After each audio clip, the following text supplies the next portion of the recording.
لا حول ولا قوة إلا بالله العلي العظيم. أعوذ بالله من الشيطان الرجيم. بسم الله الرحمن الرحيم. الحمد لله الذي جعل كمال دينه وتمام نعمته بولاية علي بن أبي طالب. اللهم صل على محمد وآل محمد. والصلاة والسلام على سيدنا ونبينا وشفيع ذنوبنا وطبيب قلوبنا ونفوسنا أبي القاسم مصطفى محمد. صل على محمد وآل محمد. وعلى آله الطيبين الطاهرين المعصومين المظلومين منتجبين المنتخبين الذين أذهب الله عنهم الرجس وطهرهم تطهيرا. اللهم صل على محمد وآل محمد. لعنة الله على أعدائهم وقتلتهم وغاصب حقوقهم ومنكر فضائلهم ومصائبهم وشجاعتهم وسخاوتهم وولايتهم وطهارتهم وعطشهم أجمعين من يومنا هذا إلى قيام يوم الدين. أما بعد فقد قال رسول الله صلى الله عليه وآله وسلم: بسم الله الرحمن الرحيم. زينوا مجالسكم بذكر علي بن أبي طالب. اللهم صل على محمد وآل محمد. عزام محترم قرآن عزیز و حضرت کرام ماتم داران سید الشہداء علیہ السلام سو قرآن مظلوم کربلا بتوفیق الہی بتائید محمد و آل محمد عشر مجالس کی یہ آخری مجلس جسے خطاب کرنے کا شرف حاصل کر رہا ہوں. میں نے مجلس کے لیے جس عنوان کا انتخاب کیا اور جس موضوع کا انتخاب کیا وہ تھا مجلس اعزاء امام حسین اور فضائل مولائے کائنات. اگر اس کی وضاحت کروں تو یوں کہ مجلس اعزاء امام حسین علیہ السلام میں مصائب امام حسین علیہ السلام سے پہلے فضائل اہل بیت یا فضائل مولا علی علیہ السلام کو پڑھا جاتا ہے. اس کی وجہ کیا ہے، اس کی دلیل کیا ہے، اس کا ریزن کیا ہے، اس کا سبب کیا ہے. میں نے کئی ریزن آپ کی خدمت عالیہ میں بیان فرمائے. سب سے پہلا ریزن یہ ہے کہ پیغمبر اکرم کی حدیث ہے کہ پیغمبر نے فرمایا زینوا مجالسکم بذکر علی بن ابی طالب. اپنی مجالس کو زینت دو تو علی بن ابی طالب کے ذکر سے. کیوں؟ اس لیے کہ لأن ذکرہ ذکری، اس لیے کہ علی کا ذکر میرا ذکر ہے، وہ ذکری ذکر اللہ اور میرا ذکر اللہ کا ذکر ہے، وہ ذکر اللہ عبادت اور اللہ کا ذکر عبادت. لہذا اگر آپ انڈائریکٹلی دیکھیں، شارٹ کٹ میں دیکھیں، اجمالاً طور پر دیکھیں تو یہ سمجھ میں آتا ہے، یہ قانون یہ قاعدہ سمجھ میں آتا ہے کہ علی کا ذکر نہیں ہے، اللہ کا ذکر. علی کا ذکر نہیں ہے، یہ رسول اللہ کا ذکر ہے. یہ کمال کی بات ہے کہ ذکر علی کا ہے، کہا جاتا ہے کہ رسول اللہ کا ذکر ہے. یہ کمال کی بات ہے کہ کہا جاتا ہے کہ اللہ کا ذکر ہے. واقعاً یہ فضیلت آپ کو کسی اور شخص میں نہیں ملے گی یا کسی اور مذہب میں نہیں ملے گی جو آپ کو مذہب اسلام میں علی کے نام پر فضیلت مل جاتی ہے۔ یہ آپ کو کہیں نہیں ملے گی، اس لیے کہ میں نے آپ کے خدمت عالیہ میں عرض کیا تھا کہ تمام خوبیاں آپ کو باقی مذاہب میں مل جائیں گی، لیکن جو فضیلت علی ہے، جو نام علی ہے، جو ہستی علی ہے، جو وجود علی ہے، وہ صرف اور صرف اسلام میں ہے۔ اور اسلام کی یہی سب سے بڑی فضیلت ہے کہ اسلام کے دامن میں علی ہے۔ اگر اسلام کے دامن سے آپ علی کو نکال دیں، اہل بیت کو نکال دیں، تو آپ ہرگز اسلام کی فضیلت کو غیر مسلمین کے سامنے ثابت ہی نہیں کر سکتے، حقانیت اسلام کو ثابت ہی نہیں کر سکتے، حقیقت اسلام کو لوگوں تک آپ پہنچا ہی نہیں سکتے، آپ لوگوں کو مذہب اسلام سے متاثر ہی نہیں کر سکتے، آپ لوگوں کو مذہب اسلام سے امپریس ہی نہیں کر سکتے اگر اہل بیت کو آپ نے نکالا۔ اس کی سب سے بڑی دلیل وہی میں نے واقعہ مباہلہ اپنے خدمت عالیہ میں کیا تھا۔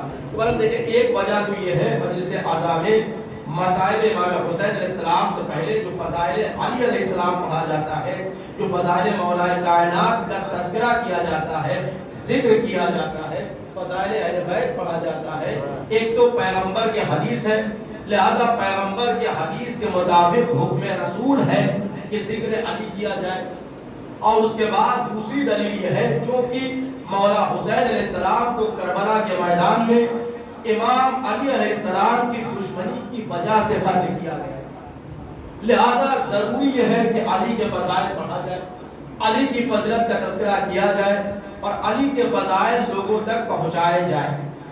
اور تیسری دلیل یہ ہے کہ یہ جو مجلس اعضاء امام حسین علیہ السلام ہے، ان کی حیثیت بالکل دریا جیسی ہے، بالکل ہوا جیسی ہے، بالکل پانی جیسی ہے، اس لیے کہ ہر چیز کی اسلام میں شرط ہے، لیکن پانی پینے کے لیے اسلام میں کلمے کی شرط نہیں ہے۔ اسلام میں پانی پینے کے لیے اسلام کی شرط نہیں ہے، ایمان کی شرط نہیں ہے۔ کوئی بھی انسان ہو، کسی بھی مذہب سے تعلق رکھنے والا ہو، وہ انسان پانی پی سکتا ہے، چاہے کلمہ پڑھے چاہے کلمہ نہ پڑھے، چاہے اسلام لائے چاہے اسلام نہ لائے، چاہے ایمان لائے چاہے ایمان نہ لائے۔ ورنہ آپ دیکھیں اسلام میں ہر چیز کے لیے شرط و شرائط ہے۔ بھائی آپ کی مسجد میں کوئی غیر مسلم داخل نہیں ہو سکتا ہے، غیر مسلم کے داخلے کے لیے ضروری یہ ہے کہ پہلے وہ کلمہ پڑھے پھر جو ہے مسجد میں داخل ہو۔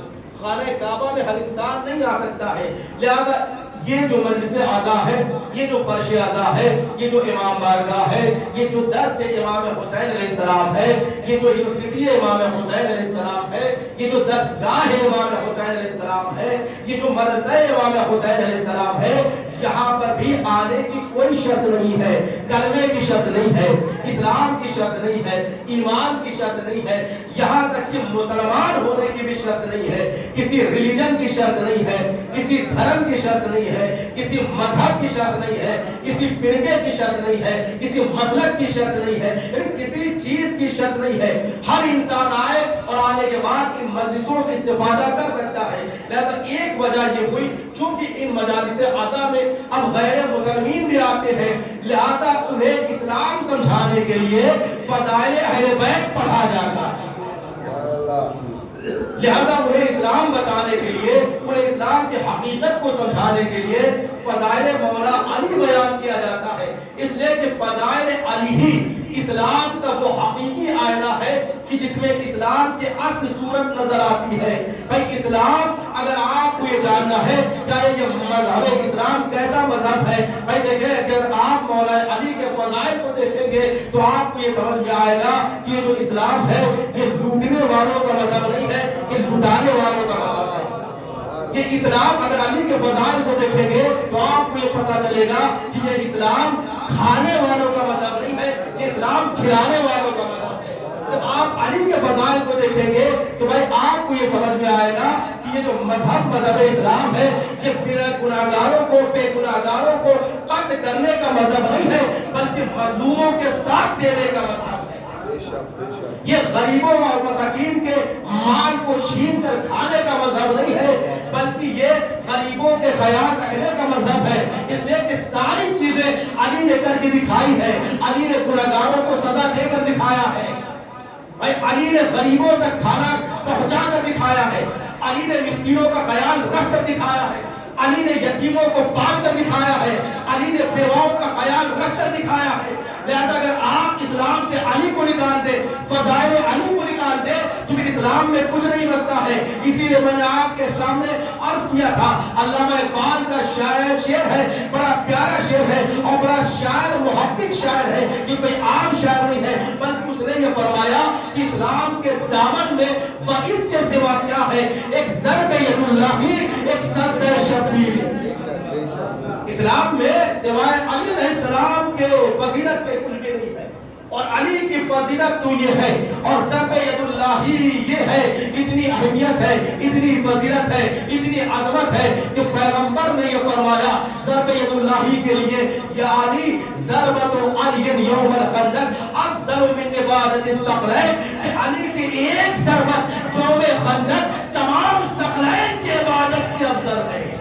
اس ثقلین کی عبادت ایک طرف، علی کی ضربت ایک طرف، لہذا جب یہ ثقلین کی عبادتیں علی کی ضربت کا مقابلہ نہیں کر سکتی تو خود علی کی عبادت کا کیا مقابلہ کرے؟ ایک صلوات پڑھیں مل جل کر بابا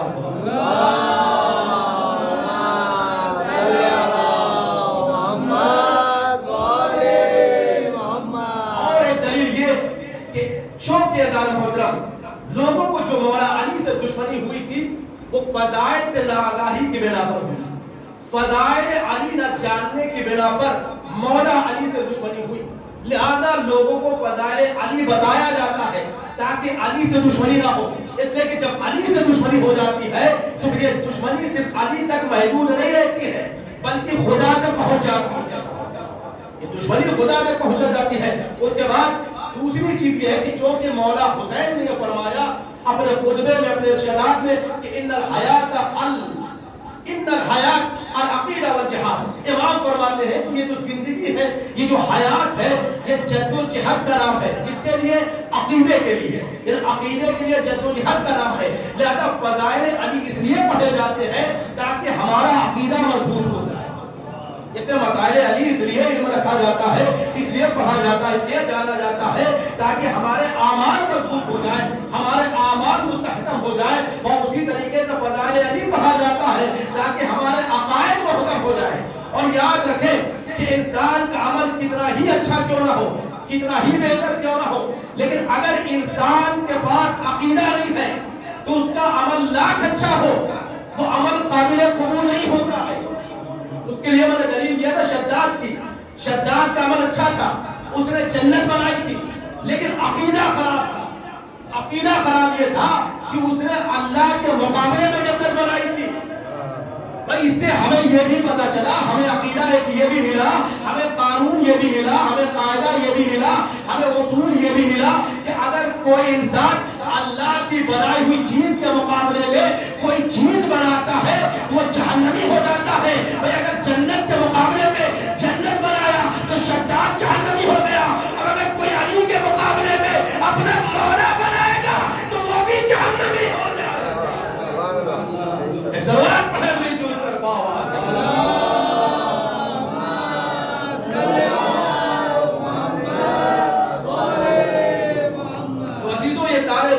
تھے جو میں نے آپ کی خدمت عالیہ میں عرض کیا۔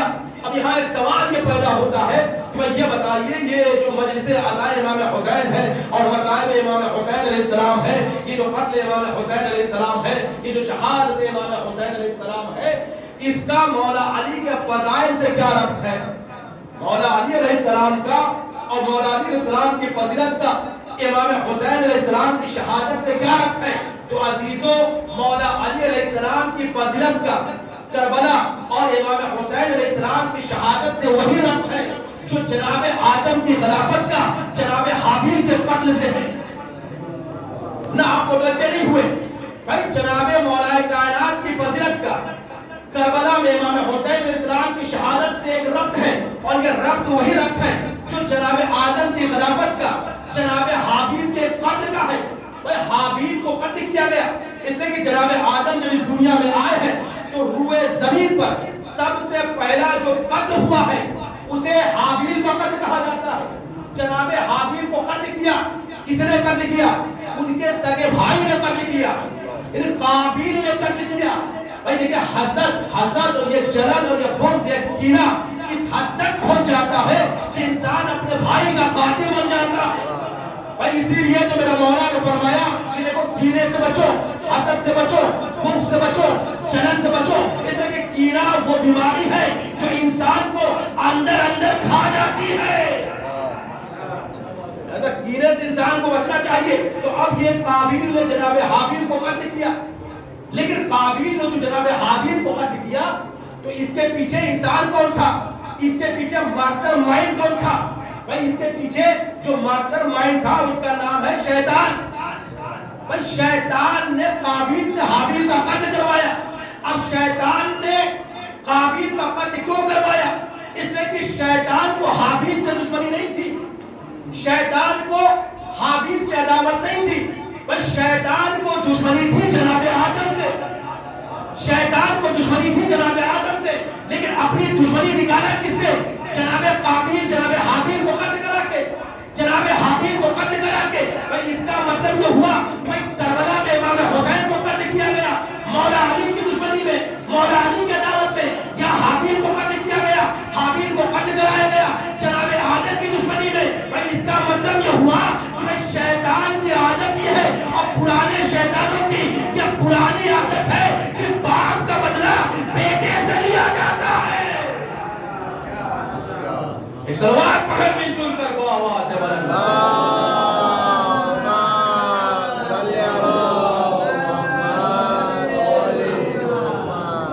جناب آدم سے خنس تھی، جناب آدم سے حسد تھا، جلن تھا، بغض تھا، لہذا اس نے جناب آدم سے بدلہ نہ لے کر کس سے بدلہ لیا؟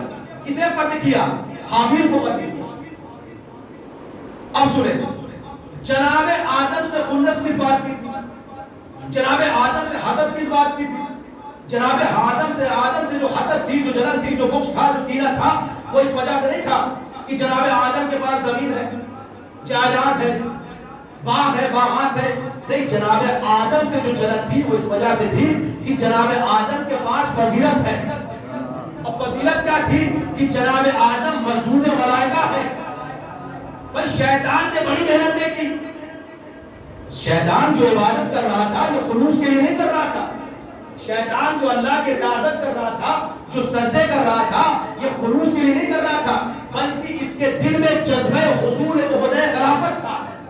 یہ خلافت کے عہدے کو حاصل کرنے کے لیے عبادتوں پہ عبادتیں کر رہا تھا، لیکن اللہ نے جب جناب آدم کو خلیفہ بنا دیا تو اسے بغض ہو گیا، اور اللہ نے خلیفہ بنا کر شیطان کو یہ بتایا ہے اور رہتی دنیا تک ہر ایک کو یہ بتایا ہے کہ بھائی خلافت عبادت کی بنیاد پر نہیں ملتی ہے، فضیلت کی بنیاد پر ملتی ہے۔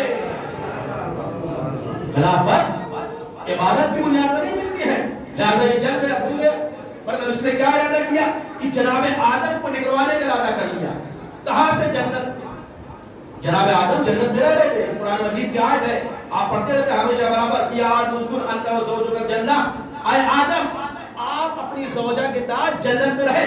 دیکھیں واقعہ اور یہ ساری چیزیں بڑی پرانی ہے، لیکن ہمیشہ اسے پڑھتے رہنا چاہیے، چونکہ ہم اور آپ تو جو ہے سن کر چلے جاتے ہیں، کئی بار سنے رہتے ہیں، لیکن جو ہمارے بچے ہیں، جو ہماری قوم کا مستقبل ہے، اگر ہم ان کے سامنے نہ پڑھیں گے تو انہیں کیسے پتا چلے گا؟ بھائی اگر ہمارے سامنے بھی نہ پڑھا جاتا تو ہمیں بھی پتا نہ چلتا۔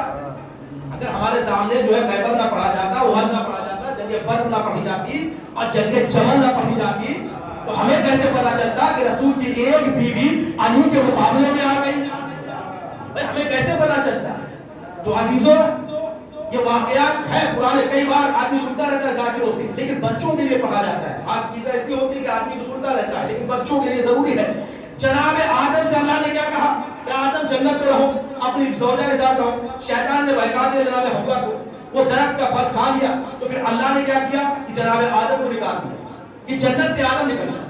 اور جنت سے جب جانب آدم نکلنے لگے تو ایک چیز تو یہ ہوئی کہ جناب آدم جو جنت کا لباس پہنے ہوئے تھے، اب یہاں سے بھی آپ سمجھیں کہ اہل بیت کی فضیلت کیا ہے؟ بھائی جب جناب آدم کو اللہ نے جنت سے نکالا اور آدم نکلنے لگے تو اللہ نے کہا آدم رکو، کہا پروردگار آپ کیا ہے؟ کہا آدم یہ جو لباس پہنے ہو یہ تمہارا لباس نہیں ہے، یہ جنت کا لباس ہے، لہذا جنت کا لباس یہ جنت میں رہے گا، زمین پہ نہیں آئے گا۔ بھائی وہ نبی تھے آدم جن سے جنت کا لباس اتروایا گیا، یہ حسنین ہے جن کے لیے جنت کا لباس بھیجا گیا۔ کوئی اہل بیت کی فضیلت کیا پائے گا؟ کوئی اہل بیت کی بڑائی کیا کرے؟ کوئی اہل بیت کا مقابلہ کیا کرے گا؟ کوئی اہل بیت کے مقابلے میں نہیں آ سکتا۔ عزیزان محترم، کسی کو اہل بیت کے مقابلے میں لایا ہی نہیں جا سکتا۔ اما جب نبی کا حال یہ ہے کہ اہل بیت کے مقابلے میں نہیں آ سکتے تو کوئی خاطی انسان، کوئی بت پرست انسان وہ کیا آئے گا اہل بیت کے مقابلے میں؟ اہل بیت کے مقابلے میں کسی کو نہیں لا سکتے۔ اگر اہل بیت کے مقابلے میں لانا ہے تو نبیوں کو لے آؤ، آدم کو لے آؤ، نوح کو لے آؤ، ابراہیم کو لے آؤ، اسحاق کو لے آؤ، شیث کو لے آؤ، انوش کو لے آؤ، قینان کو لے آؤ، مہرائم کو لے آؤ، یارب کو لے آؤ، حمد کو لے آؤ، ابراہیم کو لے آؤ، اسحاق کو لے آؤ، اسماعیل کو لے آؤ، یعقوب کو لے آؤ، لوط کو لے آؤ، یوسف کو لے آؤ، موسیٰ کو لے آؤ، ہارون کو لے آؤ، یسع کو لے آؤ، داؤد کو لے آؤ، سلیمان کو لے آؤ، ان نبیوں کو لے آؤ۔ اہل بیت کے مقابلے میں ان کو کیا مقابلے میں لے کر آتے ہو؟ ایک جگہ ٹی وی پر مناظرہ چل رہا تھا، لیکن اہل بیت کی فضیلت آپ کو بتاتا ہوں مولا کائنات کی۔ کسی نے کہا یہ بتائیے کہ اہل بیت افضل ہے یا باقی ہمارے تینوں خلیفہ؟ انہوں نے کہا دیکھیے ہم یہاں پہ تو نہیں بتا سکتے، پہلے آپ کو یہی بتانا ہے کہ آپ یہ بتائیے کہ اہل بیت افضل ہے یا تینوں خلیفہ افضل ہے۔ سنیے عزیزان محترم، کہ اہل بیت افضل ہے یا تینوں خلیفہ افضل ہے؟ کیا سننا ہے تو یہ جملے میں سن لینا۔ کا کیا ہے؟ کہ سنو، اگر یہ تینوں سجدہ نہ کرتے تو کافر کہلاتے، اور اگر علی سجدہ نہ کرتا تو خدا کہلاتا۔ یہ باتیں زمانوں کو بتانا چاہیے، لوگوں کو بتانا چاہیے کہ کہتے کہ نبی کے چار یار چاروں برابر۔ اب تین اگر خود عمر بکر عثمان آپ خود مانیے، مسلمان سے پوچھ لیجیے اگر یہ سجدہ نہ کرتے تو کیا یہ کوئی مسلمان کہتا؟ لیکن اگر علی سجدہ نہ کرتے تو لوگ علی کو علی نہ کہتے، خدا کہتے۔ علی کا مقابلہ ان کے ساتھ کیا جا رہا ہے۔ علی نفس رسول ہے، علی کے لیے پیغمبر نے فرمایا حدیث منزلت یہاں آ کے لوگوں کی سانسیں رک جاتی ہیں کہ اب کیا مقابلہ کریں؟ پیغمبر نے فرمایا یا علی انت بمنزلت ہارون من موسیٰ، یعنی آپ کی نسبت میرے سامنے اور میرے نزدیک ویسی ہی ہے جیسے ہارون کی نسبت موسیٰ کے لیے ہے۔ ہارون موسیٰ کے لیے فضلت ہے، ہارون کی اہمیت بھی جناب موسیٰ کے نزدیک، تو اسی طریقے سے مولا کائنات کی بھی عظمت ہے جناب پیغمبر کے نزدیک۔ حضرت علی کا مقابلہ اور اہل بیت کا مقابلہ کوئی نہیں کر سکتا ہے۔ ہم نے فضائل پڑھنا کم کر دیا ہے یا فضائل پڑھنا چھوڑ دیا ہے، لوگوں نے لا کر علی کے مقابلے میں خود پرستوں کو کھڑا کر دیا، خود پرستوں کے مقابلہ کیا جا رہا ہے۔ علی افضل یا ابو بکر افضل، علی افضل یا عمر افضل، علی افضل یا عثمان افضل۔ بھائی یہ باتیں دیکھیں، یہ لڑائی جھگڑے کی بات نہیں ہے، یہ نزاع کی بات نہیں ہے، یہ جنگ و جدال کی بات نہیں ہے، تاریخ کی بات ہے۔ آپ دیکھیں ہر جنگ میں علی آگے آگے، ہر جگہ علی آگے۔ عبادت میں دیکھ لیجئے تو علی سے بڑھ کر کوئی عابد نہیں ہے۔ کسی بھی سنی کتاب کو اٹھا لیجئے، باقاعدہ عزیزان محترم احمد ابن حنبل ہیں۔ دیکھیں باتیں کہاں سے کہاں آ رہی ہے، آپ کی خدمت جانے عرض کرتا ہوں۔ احمد ابن حنبل جو امام ہیں، امام جو ہے حنبلی مذہب کے، تو ان سے ان کے بیٹے نے پوچھنا شروع کیا کہ بتائیے صحابہ کے نام کیا کیا ہے؟ تو اب انہوں نے صحابہ کے نام گرانے شروع کیے، فلاں صحابہ، فلاں صحابی، فلاں صحابی، فلاں صحابی۔ مولا کائنات کا نام نہیں گرایا، تمام صحابیوں کے نام گرائے لیکن مولا کائنات کا نام نہیں گرایا۔ تو بیٹے نے کہا بابا حسد کی حد ہو گئی، جلن کی حد ہو گئی، آپ نے تمام صحابیوں کے نام گرائے لیکن علی کا نام نہیں گرا صحابیوں میں۔ کہا بیٹے تم نے صحابی کا نام پوچھا تھا، نفس رسول کا تھوڑی پوچھا۔ علی صحابی تھوڑی ہے، علی تو نفس رسول ہے، اور آئے مباہلہ دلیل ہے انفسکم انفسنا، یعنی تم اپنے نفس کو لے آؤ، ہم اپنے نفس کو لے آئے۔ بھائی نفس کی جگہ پر کسے لے کر گئے؟ آئے مباہلہ میں نفس کی جگہ پر کسے لے کر گئے؟ مولا علی کو لے کر گئے۔ اچھا دیکھیں یہ نفس، اچھا نفس دیکھیں پھر بات کہاں سے کہاں گزر رہی ہے۔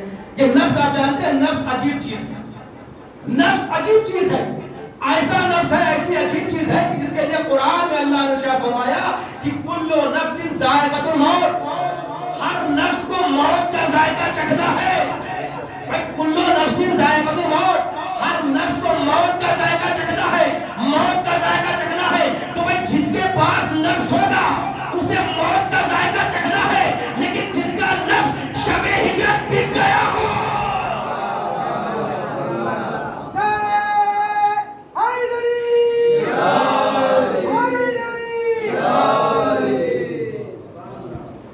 نفس تو بک گیا۔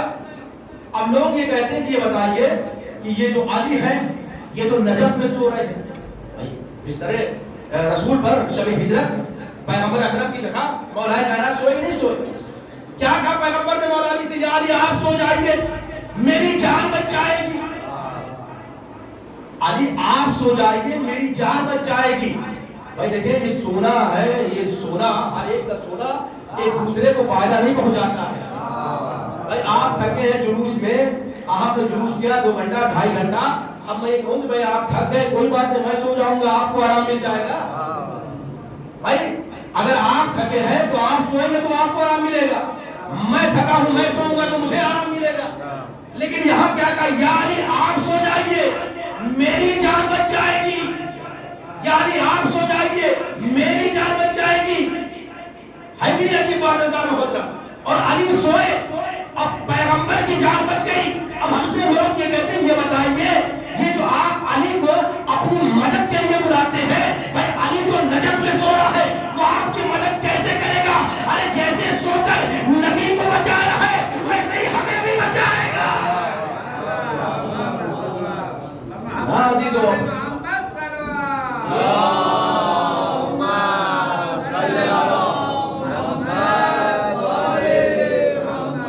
ہمیں چاہیے کہ اپنے عقیدوں کو مضبوط کریں، اور یہ عقیدہ تب مضبوط ہوگا جب ہم فضائل علی سنتے رہیں گے اور فضائل علی پڑھتے رہیں گے، اس وقت ہمارا عقیدہ ایسا یہ۔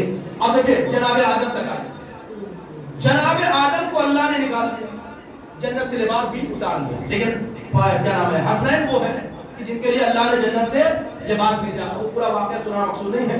مولا جناب فاطمہ الزہرا سے کہا اماں سب کے پاس لباس ہے، ہمارے پاس لباس کہاں؟ کہا تمہارا لباس درزی کے ہاں ہے۔ اچھا کیا شہزادی نے درزی کے ہاں سلنے کے لیے دیا تھا لباس؟ بھائی لباس نہیں دیا تھا تو لباس آیا کیسے؟ بھائی لباس تو دیا نہیں تھا، تو شہزادی نے کیا کہا آپ کا لباس درزی کے ہاں ہے۔ دیکھیے محترم، شہزادی کا ایک لقب ہے صدیقہ، یعنی سچ بولنے والی۔ بھائی ایک انسان اگر یہاں مجلس میں ہو اور اٹھ کر جائے، باہر سے کوئی پوچھے کہ بھائی مجلس میں کیا ہو رہا ہے، تو بھائی پلٹ کر وہ جواب دے گا بھائی مجلس میں مولانا صاحب بیٹھے ہوئے ہیں اور ظاہری کر رہے خطابت ہو رہی ہے، مجلس پڑھی جا رہی ہے۔ بھائی سچ تو یہ نہیں بولا، اور سچ شہزادی بھی بولتی ہے، تو پھر شہزادی کے سچ میں اور اس بندے کے سچے ہونے میں فرق کیا ہے؟ عزیزو فرق یہ ہے کہ ہم اور آپ اس وقت سچ بولتے ہیں، یعنی جو ہوا ہے ہم اگر بولے تو وہ سچے کہلاتے ہیں، لیکن شہزادی وہ سچی ہے جو بول دیتی ہے وہ ہو جاتا ہے۔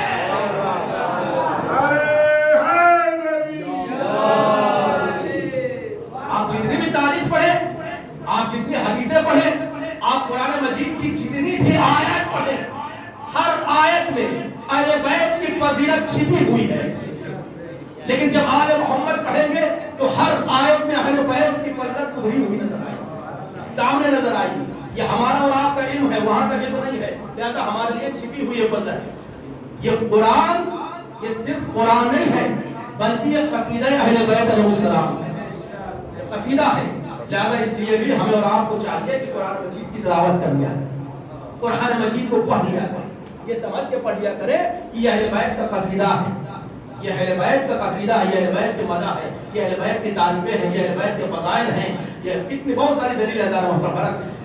جناب آدم کو نکالا گیا تو جناب آدم کے ساتھ ساتھ شیطان کو بھی نکالا گیا، شیطان کو نکالا گیا جناب آدم کے ساتھ ساتھ۔ اب دیکھیں میں نام نہیں بتاؤں گا، تاریخ بھی نہیں بتاؤں گا، اب آپ کو دیکھتا ہوں کہ آپ اس جملے سے کس تاریخ تک پہنچتے ہیں۔ بھائی جناب آدم کو نکالا گیا، اب جناب آدم جنت سے ہے زمین کی طرف، شیطان بھی جناب آدم کے ساتھ نکالا گیا، وہ بھی جنت سے آ رہا ہے زمین کی طرف، آسمان سے آ رہا ہے زمین کی طرف۔ پہلے نبی کے پہلے سفر کا پہلا ساتھی ہے بھائی۔ اس کا مطلب یہ ہوا کہ نبی کے ساتھ سفر کرنا یہ شرف کی بات نہیں ہوتی، ان کا شرف یہ ہے کہ جب نبی نکل رہے تھے ہجرت کے لیے مکے سے تو ساتھ میں تھے۔ یہ شرف نہیں ہے کہ شیطان کا شرف ہے نبی کے ساتھ سفر کرنا، یہ سفر یہ شرف نہیں ہے صاحب محترم۔ دوبارہ اب شیطان کو نکالا گیا، اب جو جناب آدم زمین پر آئے ہیں تو ہنستے ہوئے نہیں آئے، مسکراتے ہوئے نہیں آئے، قہقہا لگاتے ہوئے نہیں آئے، روتے ہوئے آئے ہیں، آنسو بہاتے ہوئے آئے ہیں۔ شیطان ایک طرف کھڑا ہے، جناب آدم ایک طرف کھڑے ہو کر رو رہے ہیں، شیطان ہنس رہا ہے، شیطان ہنس رہا ہے، آدم رو رہے ہیں، آدم رو رہے ہیں، شیطان ہنس رہا ہے، آدم رو رہے ہیں، شیطان ہنس رہا ہے۔ بھائی ابھی آدمیت کے کیلنڈر کا پہلا دن ہے کہ آدم رو رہے ہیں، شیطان ہنس رہا ہے۔ آدمیت کے کیلنڈر کا پہلا دن ہے کہ شیطان ہنس رہا ہے، آدم رو رہے ہیں۔ بھائی یہ محرم بھی اسلام کے کیلنڈر کا پہلا دن ہے۔ بھائی کچھ روتے ہیں، کچھ ہنستے ہیں، اب حیرت کی بات نہیں ہے، سب اپنے اپنے رشتے بتاتے ہیں، کون آدم والا ہے کون شیطان والا ہے۔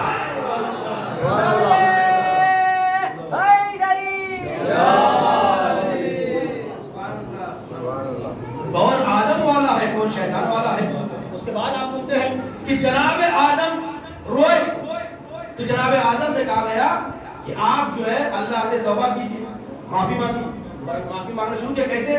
جس کے لیے قرآن نے کہا فَتَلَقَّىٰ آدَمَ رَبُّهُ بِكَلِمَاتٍ، کہ جناب آدم نے کلمات کے ذریعے سے اللہ کی بارگاہ میں دعا کی، تو اللہ نے کلمات کے ذریعے سے جناب آدم کی دعا قبول کر لی، جناب آدم کی توبہ قبول کر لی۔ بھائی کلمات کے ذریعے سے، یہ کلمات کیا ہے؟ جب آپ علامہ مقبول احمد صاحب کا قرآن اٹھائیں گے تو انہوں نے اپنے قرآن میں اس آیت کی تفسیر میں یہ لکھا کہ جیسے ہمارے زندگی میں ہمارے معاشرے میں کچھ میل ہوتے ہیں کچھ فیمیل ہوتے ہیں، کچھ عورتیں ہوتی ہیں کچھ مرد ہوتے ہیں، کچھ مذکر ہوتے ہیں کچھ مؤنث ہوتے ہیں، کچھ مذکر ہوتے ہیں کچھ مؤنث ہوتے ہیں، کچھ میل ہوتے ہیں کچھ فیمیل ہوتے ہیں۔ بھائی جیسے شوہر یہ مذکر ہے، زوجہ یہ مؤنث ہے، باپ مذکر، ماں مؤنث، بیٹا مذکر، بیٹی مؤنث ہے۔ اسی طریقے سے ادبیات حرف میں جو ادبیات ہوتے ہیں اس میں حرف بھی یا مذکر ہوتے ہیں یا مؤنث ہوتے ہیں۔ بھائی کلمات میں 5 لفظ ہیں، 5 حرف ہیں۔ یہ جو کلمات جو کلمہ ہے اس میں 5 حرف ہیں، ایک ہے کاف، ایک ہے لام، ایک ہے میم، ایک ہے الف۔ بھائی اب بھی آپ متوجہ نہیں ہوئے تو میں کیا کروں؟ بھائی کلمات میں بھائی اللہ کیا کہہ رہا ہے؟ آدم کی توبہ کلمات کے صدقے میں قبول کی گئی، کلمات کی وجہ سے قبول کی گئی۔ اب وہ یہ فرماتے ہیں کہ 5 کلمات میں 5 حرف ہیں، ایک ہے کاف، ایک ہے لام، ایک ہے میم، ایک ہے الف، ایک ہے تے۔ یہ جو کاف ہے یہ بھی ہے مذکر، یہ لام ہے یہ بھی ہے مذکر، یہ ہے میل، میم یہ بھی ہے میل، الف یہ بھی ہے میل، لیکن جو تے ہے یہ ہے مؤنث، یہ ہے فیمیل۔ بھائی اس کا مطلب یہ ہوا، یہ کلمات یہ بتا رہے ہیں کہ آدم کی جو توبہ قبول ہوئی ہے ان میں 4 مرد ہیں ایک عورت ہے، 4 مرد ہے ایک عورت ہے۔ اب یہ 4 مرد کون ہے ایک عورت کون ہے؟ تو اس کے لیے یہ مباہلے کا منظر دیکھیے، یہ زہرا کی چادر دیکھیے۔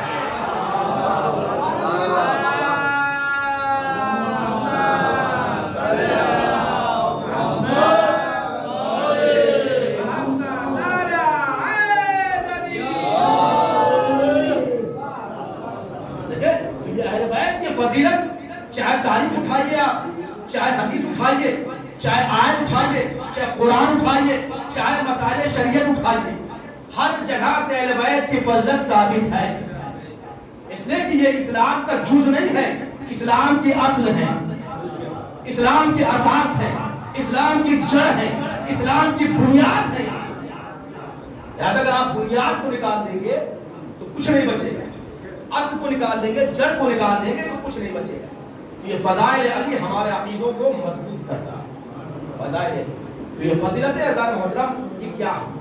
دیکھیں فضیلت کی مثال اگر میں لوں، بلا شک فضیلت کی مثال یوں سمجھیے کہ فضیلت نبوت کے لیے یا امامت کے لیے یا عہدے کے لیے اتنی زیادہ ضروری ہے جیسے آج کے زمانے میں کسی پوسٹ کے لیے، کسی جاب کے لیے، کسی عہدے کے لیے ڈگری کی ضرورت ہے. اگر آپ کو کوئی پوسٹ چاہیے تو آپ کو ڈگری ہونی چاہیے آپ کے پاس. اگر کوئی عہدہ چاہیے تو آپ کے لیے ضروری ہے کہ آپ کے پاس ڈگری ہو. اب جتنی بہترین پوسٹ ہوگی اتنی ہی زیادہ ڈگری چاہیے، اور ویسی ہی ڈگری چاہیے، اور اتنی ہی بہترین ڈگری چاہیے.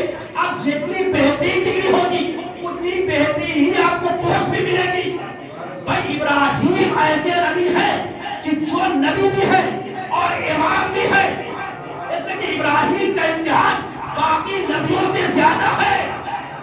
بھائی ابراہیم نے ایک ایک امتحان نہیں دیا ہے، ابراہیم نے جان کا امتحان دیا، ابراہیم نے مال کا امتحان دیا، ابراہیم نے اولاد کا امتحان دیا ہے.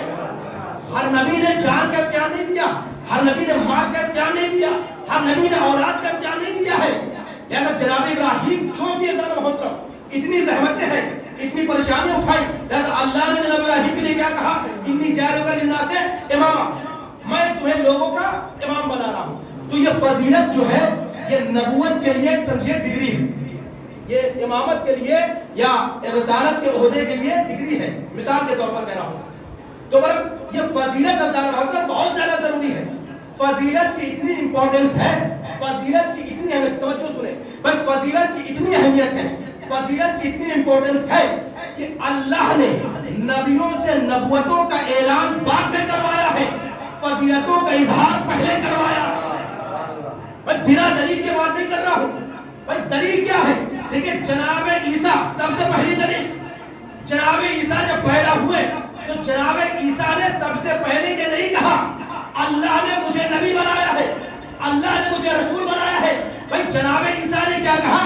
انی عبداللہ وآتانی کتاب وجعلنی نبیا. اللہ نے مجھے، میں اللہ کا بندہ ہوں، اللہ نے مجھے کتاب دی ہے اور اللہ نے مجھے نبی بنایا ہے. یعنی پہلے اپنی فضیلت کا اقرار کیا ہے، بعد میں اپنی نبوت کا اعلان کیا ہے کہ نہیں؟ بھائی عبداللہ ہونا، یہ عبد ہونا یہ بہت بڑی فضیلت ہے. اتنی بڑی فضیلت ہے کہ آپ دیکھیں کہ جب پیغمبر کو اللہ نے شب معراج بلایا تو یہ کہہ کے نہیں بلایا کہ اے محمد میں آپ کو بلا رہا ہوں، اے نبی میں آپ کو بلا رہا ہوں، رسول آپ کو بلا رہا ہوں، حبیب آپ کو بلا رہا ہوں، طہا آپ کو بلا رہا ہوں، یاسین آپ کو بلا رہا ہوں، مزمل آپ کو بلا رہا ہوں، مدثر آپ کو بلا رہا ہوں. بھائی کیا کہا؟ سبحان الذی اسریٰ بعبدہ. عبد کو سید کسے کرائی؟ عبد کو. بھائی اور ذہنوں سے قریب دلیل دوں. بھائی آپ روز نماز پڑھتے ہیں، تشہد میں کیا پڑھتے ہیں؟ اشہد ان عبدہ. یعنی عبدیت، یہ عبدیت کیا ہے؟ یہ فضیلت ہے، یہ فضیلت ہے اور یہ بہت بڑی فضیلت ہے. اب اس کے بعد سنیے جناب عیسیٰ کی ایک دلیل خود پیغمبر کے لیے دلیل ہے. پیغمبر جب پیدا ہوئے تو اللہ نے ان کی فضیلت میں کیا کیا؟ پیغمبر جس شہر میں پیدا ہوئے اس شہر کا نام ہے مکہ. اب مکہ پیغمبر کے پیدا ہونے کی وجہ سے مکرمہ بن گیا. بھائی آتش کدے فارس خاموش ہو گیا، دریائے ساوا خشک ہو گیا، سوکھ گیا. بھائی پیغمبر کی فضیلت ہے کہ پیغمبر جب 17 ربیع الاول کو آئے، بھائی ہم 17 ربیع الاول کو مانتے ہیں، ہم 17 ربیع الاول کو مانتے ہیں، باقی بھلے 12 ربیع الاول کو مانتے ہو یا کسی تاریخ کو مانتے ہو، ہمیں ان سے بحث ہی نہیں ہے. بھائی ہم عقلی دلیل تو نہیں دینا چاہتے ہیں کہ 17 ربیع الاول صحیح ہے، اس لیے کہ ہم نے نبی کی ولادت کو گھر والوں سے پوچھا ہے، باہر والوں سے نہیں پوچھا. بچے کی ولادت یہ گھر والے بتائیں گے آپ کو، باہر والے نہیں بتائیں گے. لہذا اگر نبی کی صحیح تاریخ جاننا ہے تو تمہیں ابو طالب کے در پہ آنا پڑے گا.